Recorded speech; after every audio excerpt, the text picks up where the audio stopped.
Good evening, and first a word about special programmes tomorrow. In the afternoon, we'll be covering the signing of the Anglo-Irish Agreement and the joint press conference by the Taoiseach and the British Prime Minister. And tomorrow night, starting at 9:30, analysis and reaction to the agreement, including interviews with Dr Fitzgerald, Charles Haughey, the Northern Secretary and many others. Tonight, we're going north too, to look at the background to the running dispute between Father Pat Buckley, a young curate who keeps hitting the headlines, and Bishop Cahal Daly, a bishop who is no longer happy to retain the services of a priest welcomed into his diocese 8 years ago. The Catholic Church has a long tradition of solving its clerical problems in private. Its hierarchical structure and the vows of obedience taken by the clergy ensure that problems rarely reach the public eye. Father Pat Buckley's case is unusual in that the priest-bishop row is very public indeed. Joe Carroll reports. Father Pat Buckley doesn't look like a rebel priest in his correct clerical garb, but he believes priests should be outspoken, provocative and challenging. He's impatient with his bishop, Cahal Daly, and what he calls the decaying autumnal church in the diocese.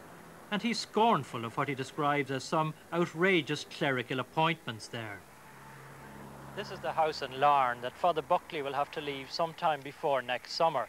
The order to quit has come from his bishop, Dr Cahal Daly of the Diocese of Down and Connor, who's finally lost patience with his controversial curate. Father Buckley says that the bishop will have to evict him before he leaves the house. And support for Father Buckley has been expressed by thousands of parishioners here in Larne and former parishioners in Belfast and Kilkeel. We look at the short but high-profile career of this turbulent priest. St Peter's, Lower Falls, Belfast. Pat Buckley was a curate here for 5 years. He first wanted to be a priest in Dublin, but had to leave Clonliffe Seminary. He was later ordained for Cardiff Archdiocese. But Belfast was short of priests, and 8 years ago, Father Buckley was appointed to St Peter's by Bishop Philbin with the agreement of Cardiff. The new arrival believed he'd eventually be made permanent.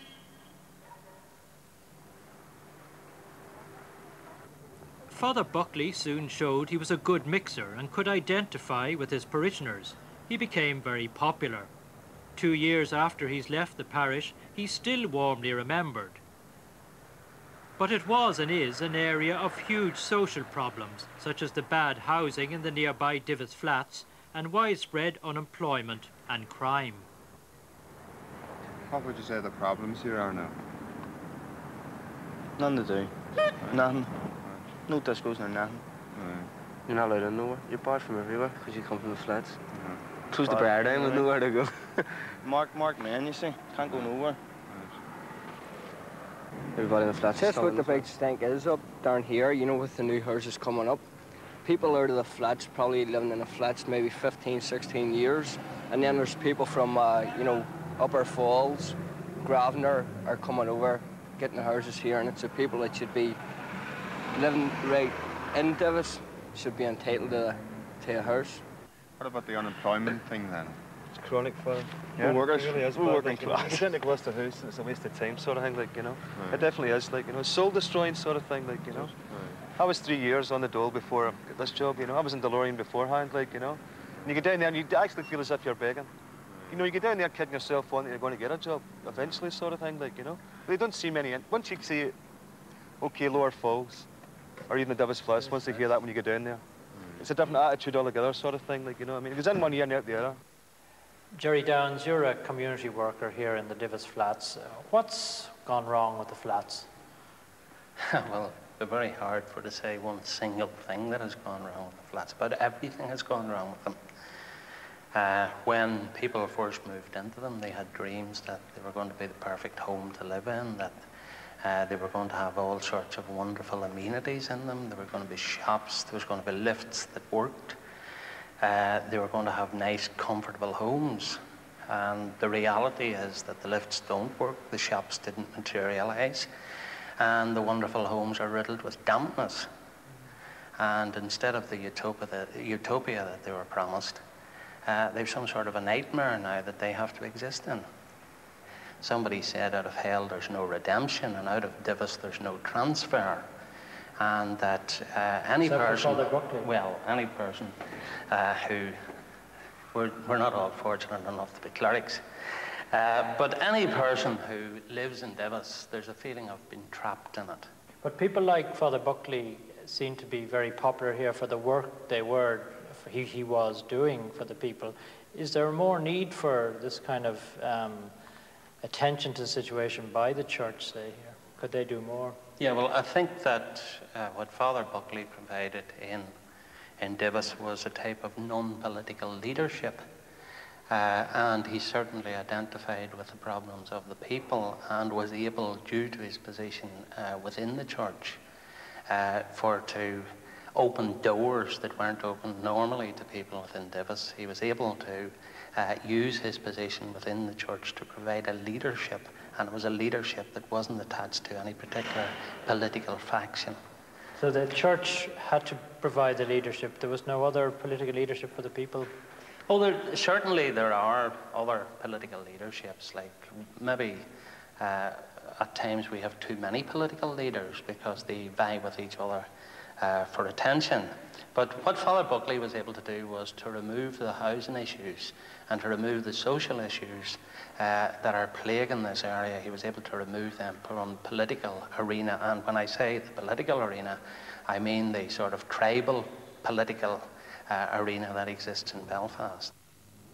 For some bored teenagers in Divis flats, crime was more attractive than political infighting. Car stealing and joyriding provided the kicks to enliven drab flatland. Father Buckley decided to tackle the joyriding menace.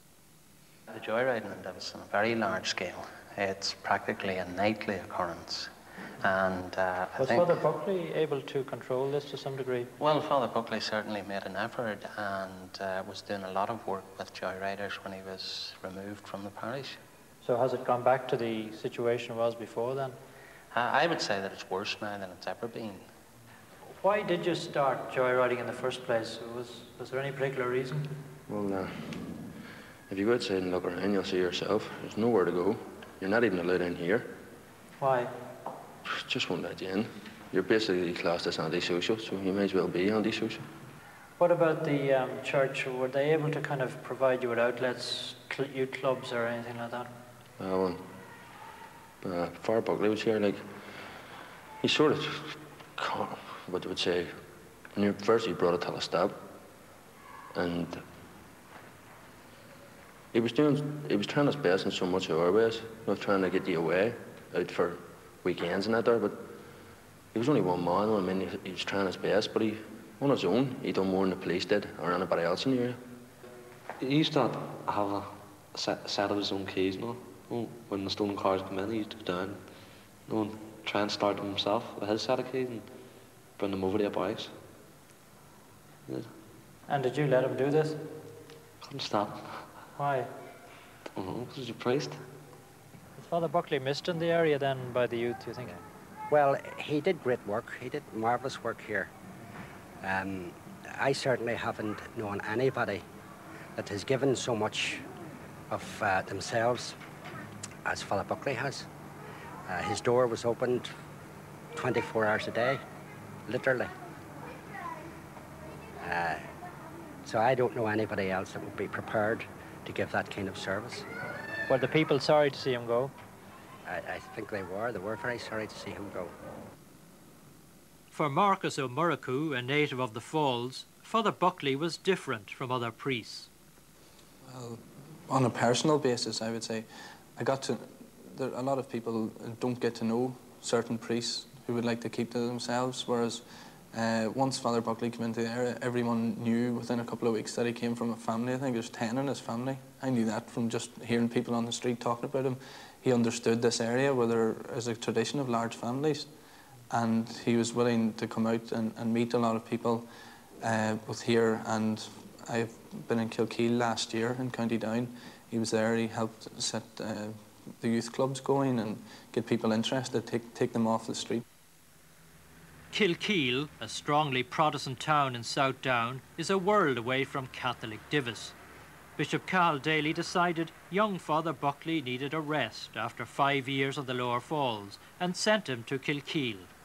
Father Buckley, who at this time applied to be made permanent in the diocese, later learned the move was also a sign of episcopal disapproval of his headline-grabbing activities.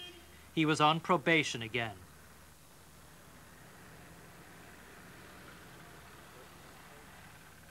Part of Kilkeel parish is the mountainy district of Cahal. The new curate was soon getting publicity following a terrifying experience there. Here in this hole, we used to run a disco every Saturday night for 400 or 500 teenagers who used to travel from various parts of County Down. And one Saturday evening at 11:30, there was a knock at the door. And when I opened, there were two masked gunmen outside who asked me to come out with them. And I didn't know where they were from. I felt that there might be a retaliation gang. But then they told me that they wanted the money that we had collected, and I refused to give it to them. And I managed to get back into the hall and to escape from them, and got across some fields to telephone the police. And eventually they were apprehended within a day or two. But were you able to identify them to the police, or were you just able to say that you had been held up by two masked men? No, I was just able to say that I had been held up. But other people, I think, who were in the hall on the night were able to identify them. And at the present time, the two chaps are in Crumlin Road jail awaiting trial. But one of the very interesting things about that incident was that it led to 15 more arrests, and the INLA in South Down was completely destroyed. So you would feel in some ways you were an instrument towards the breaking up of paramilitary activity here by the INLA? Right, kind of without intending to. That's the way it happened. So you're a scourge of paramilitaries on both sides? I don't know, scourge of everybody, maybe. A year ago, Sean Doran fell into the clutches of both the RUC and a nationalist paramilitary organisation. His kidnappers told him about Father Buckley's role in his release. They said he was in all the papers appealing for release, but they said it'd be up to them whether I was released or not, you know. Said, but he was trying hard to get me released. And I think that he may have put pressure, you know, by telling everybody what was going on. Why did they kidnap you in the first place? Well, the police have been trying to get me turned informer for 2 years, you know. And I fought against it, but I was by myself. I couldn't fight them by myself, but then Father Buckley came along. Did you tell Father Buckley that the police were putting pressure on you? And he went up and he complained. The police complaints board, everything. Yeah. Put it in all the papers. He fought for me all the way through, you know. And then, only for Father Buckley, they never left me alone. And since that, they have left me alone, you know. Yeah. So would you say you owe your life to Father Buckley? Yeah, I would say indeed I do. And my mother too, because her nerves were cracking up. She's a widow. She had nobody to help her. She went to the ordinary priest before, and they said there's nothing they could do. My sister went up and asked the priest to put it out, say at Mass that was kidnapped. The priest said he's probably wearing the beer. You know, they don't seem to realise what's going on, only for Father Buckley. The time you were kidnapped, Father Buckley had been transferred to Larne, hadn't he? That's right. But was he still able to come over here and help your family? Yeah, they phoned him straight away as soon as I was kidnapped, because they knew he was the man to help me, you know, because he helped me all along. So my family phoned him up, and he came down, and he started his appeal to get me out.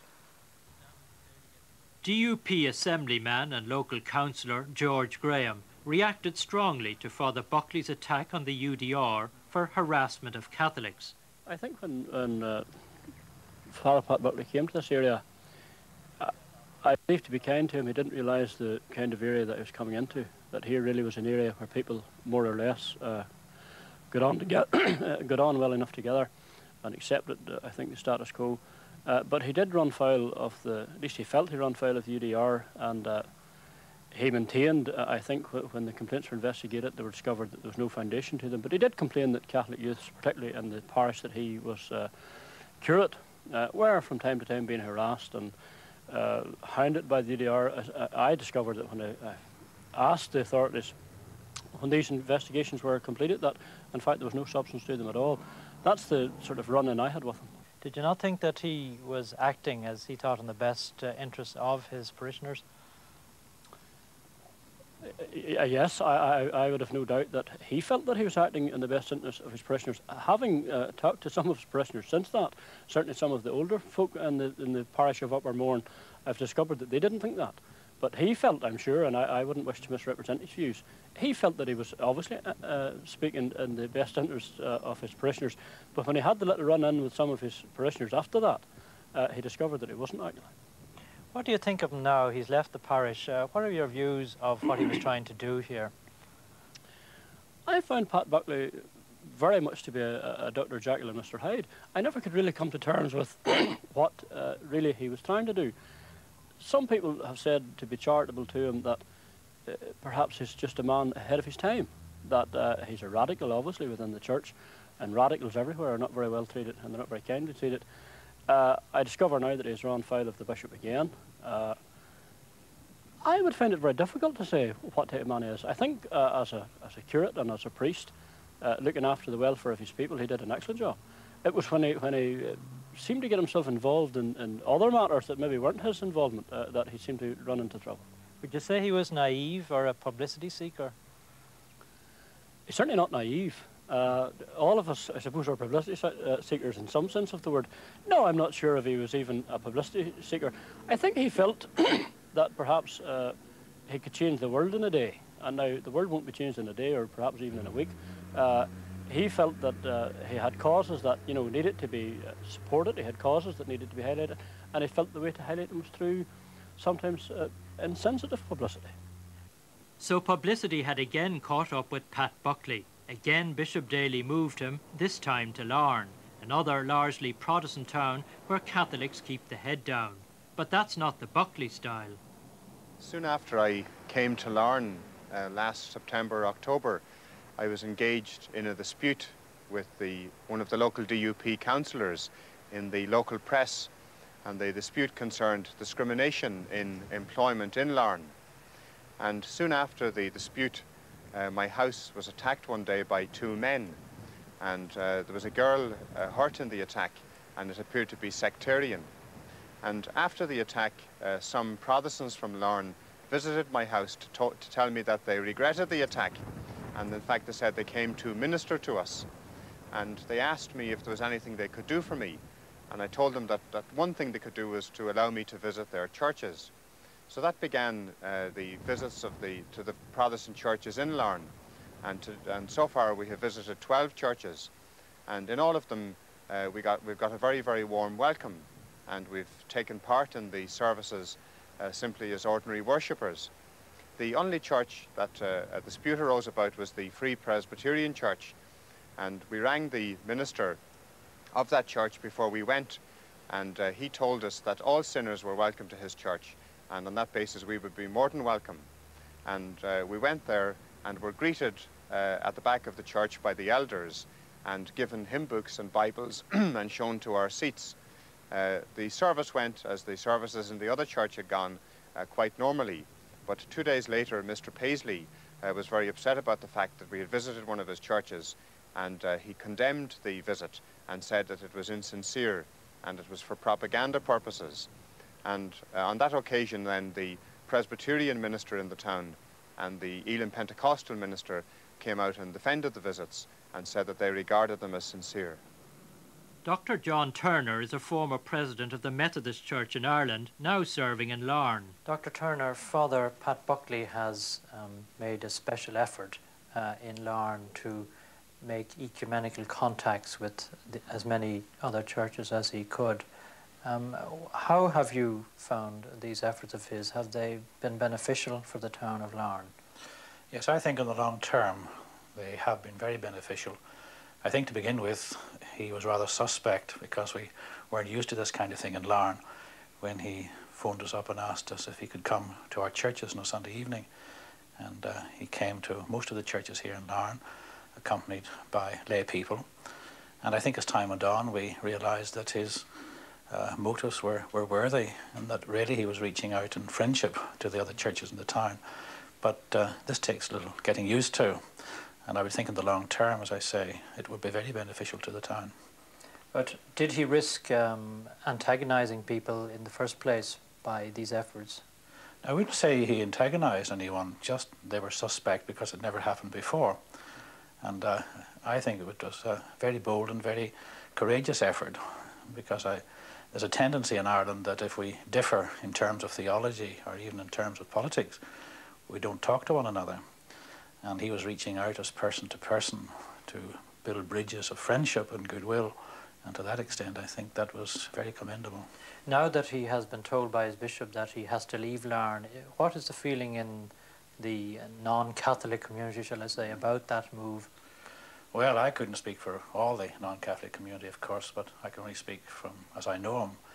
And I think we'll be very sorry, because I think the kind of thing that he was trying to do takes time.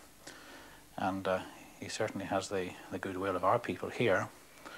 And we would hope that he will be allowed to stay a little bit longer to implement these and to foster this kind of relationship. He himself is taking exception to the fact that by a decision of his bishop, almost diktat, he now has to leave, and he doesn't seem to have any court of appeal. In the Methodist Church, could a minister be treated the same way? Well, I wouldn't want to give the impression that I was entering into something which is really an internal matter between the bishop and himself. So what I'm saying is not to be interpreted in any way as a criticism of the bishop's action, because I think it would be very impertinent for me to interfere in the church's affairs. This obviously is a matter between him and his bishop. But since you've asked the question, with us, the final authority is the conference, which meets once a year. Now, there are other courts of the church before you come to that, but at the end of the day, a man would have the right to appeal to the conference, and the decision of the conference would be final. Finally, Father Buckley did clash with the former mayor of Larne over political matters and question of discrimination against Catholics. How was that viewed in the town? Was he seen as a priest becoming too involved in politics? Well, I think before he was known in the town, I think that before he arrived at all, there was a body of opinion who suspected him, and I think it took a little time for him to find his way here among people. Regarding the political matter, it's quite true, there was quite a time then. I wouldn't want to be drawn into the political aspect of it. But my view is that he is very objective in his views. Sometimes it might be about politics, but as is obvious, even about his own church. He doesn't impress me as a priest who has a chip on his shoulder. He doesn't? No, I don't think so. I think he has an objective view of things. I think he is courageous, and with him it's either right or it's wrong, and if it's wrong he sort of wants to put it right, and that obviously will get anybody into trouble. Any of us who take that view, I think, will get us into trouble somewhere along the line.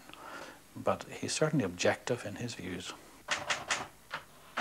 Highly regarded though he may be outside his own church, Father Buckley can make his Catholic co-religionists wince as a stream of letters criticising the bishop and priestly colleagues flows to the media. His typing may be laborious, but the messages find their mark. Ecumenical zeal doesn't stop him criticising what he sees as Protestant and loyalist excesses. 8 years among the polarised communities of the North have had their effect. What has Northern Ireland done to you as a person? Northern Ireland has changed me completely. I'm a different person nearly today than I was 8 years ago. When I arrived up and arrived into the middle of Divis Flats, I might as well have been on the moon. It was so different. And I suppose during my 5 years on the Falls Road, I learned at first hand of the sufferings of the people there, and obviously felt terribly caught up in that and very involved in their problems. And then in living in Kilkeel, and especially here in Larne, which are very mixed towns, I've been getting, if you like, the Protestant and the loyalist point of view. And perhaps that has tempered any views I might have had leaving the Falls Road. And I feel, having been in the three places, I've got a very good overall view and feeling for how the people of the 6 counties feel, Protestant and Catholic. I believe in peaceful solutions to problems. I don't think that the gun is any answer, and I agree with the Pope that violence delays the day of justice. But at the same time, I think if we who are in positions of leadership in Northern Ireland, whether it's moral leadership or political leadership, if we don't tackle the basic injustices in the society, then we are leaving a vacuum into which the paramilitaries are only too happy to step. And the other thing is that the paramilitaries are the symptom of the problem in Northern Ireland. The basic disease is the injustices and the discriminations that have existed over the years here. When you were in the Divis flats, you clashed on several occasions with the paramilitaries. Could you describe how those clashes came about? Well, I suppose I was very anxious that in the situation in Divis, that the community would have responsibility for their own district. And when we set up the Residents Association, for instance, one of our aims was to keep all paramilitary involvement out of the association. And that would have led us into positions at times where paramilitary people would have liked to join the association, and we had to refuse them. And that was obviously very difficult. I can remember on one occasion being told by a member of the IRA that I would have to leave there in a brown box. And I told him that that was the only way I would leave it for him. There was another time then, a very sad time, when the INLA put a bomb on one of the balconies of the flats, and they blew up and killed a soldier, but they also killed 2 of our children. And I marched up the Falls Road with several hundred of the mothers from Divis to tell the INLA to leave the area, which they did. And in fact, on that occasion, the INLA accused me of being a British propagandist. So there have been many occasions that I have clashed with the paramilitaries. When you came here to Larne, you came into this house. What did you kind of made it an open house. Can you tell us what that meant? Well, when Bishop Daly was moving me out of Kilkeel, I told him that I'd never lived on my own. I'd always lived with other priests, and that I would like the opportunity of living in a house of my own, so that I could live in the way I've always believed that perhaps a priest should. And we've tried to keep this an open house. I have some people who live with me here, Catholic and Protestant, and we try to pray together. We try and keep an open door for people, and we also have some room to give people a bed for the night and a meal. Has the fact that you've had some Protestant people here, has that been seen as provocative in what's largely a Protestant town? I don't think so, because generally the Protestant people I've had have been from Belfast, and so that hasn't been seen as provocative. My visits to the churches, I think, have been seen by some as being provocative, although that has settled down and people have accepted it fairly well. Father Buckley, can you describe how you got the news that you're no longer wanted in this diocese? Well, one Friday night recently, Bishop Daly sent for me at 9 o'clock and asked me to go up to his house on the Somerton Road in Belfast. And when I went in, he told me that I wouldn't be needed in the diocese any longer. And he said that sometime between now and the beginning of summer, he would be appointing my successor, and he would expect me to make arrangements for my own future. And what did you say? I told him that I had spent 8 years in the diocese and that I was committed to Northern Ireland and to the Diocese of Down and Conor, and that I had no intention of leaving, and that if he went through with what he was talking about, that it would leave me in the position of having to maintain an independent ministry in the diocese. And I also told him that I wasn't prepared to leave this house because it's the only home that I have. Did he give any reason for wanting you out of the diocese? He gave me 2 reasons. First of all, he said that I had been too outspoken about church structures and the clergy in the media. And secondly, he said that he felt that I didn't fit into what his idea of a priest should be. Did he elaborate on that? We talked a good deal about the place of the bishop. We talked about such things as obedience and authority. And we talked, I suppose, about the whole theology of that area. So we had a discussion for an hour and a half.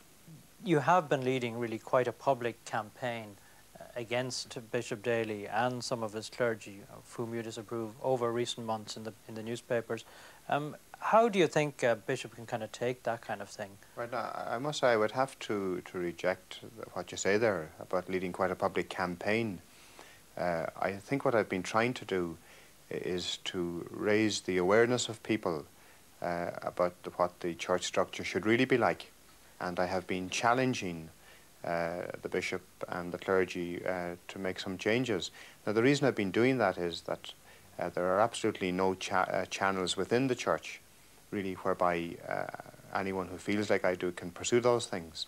At the same time, any institution, the head of any institution, will normally not be able to take criticism in newspapers from somebody who's working for him. The normal thing is that he asks for resignation. Why should it be different in your case? We're talking about the church, which is supposed to be the body of Christ, and we're not supposed to be based on human psychology and political motivation. were supposed to be based on the principles of the gospel. But aren't you undermining his authority by criticising him in newspapers? I wouldn't think so. You know, I think authority in the context of the church is something very different than the context of the state. In our theology, authority is supposed to be service and is supposed to be listening. And I've basically been saying that the model of authority that Bishop Daly and some of the other clergy have is very different to the one suggested by the Second Vatican Council and by, in fact, the new Code of Canon Law. But at the same time, when you were ordained, you took a promise to obey your bishop. Now, how does that fit in with what you're doing now?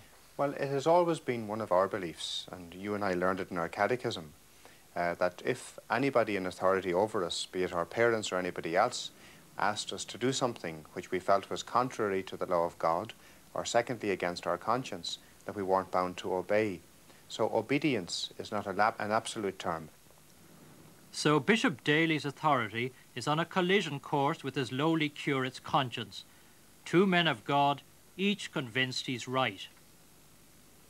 But Bishop Daly is losing patience with the unruly priest who can use his media gifts to make wounding jibes. How one of the more liberal of the Irish bishops has found himself in this unseemly clerical row will sadden his numerous friends and admirers.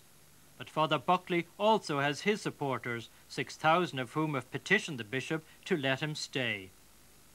How do you see your future at this stage? Well, the short answer to that is I hope to continue and will continue being a priest and also being myself.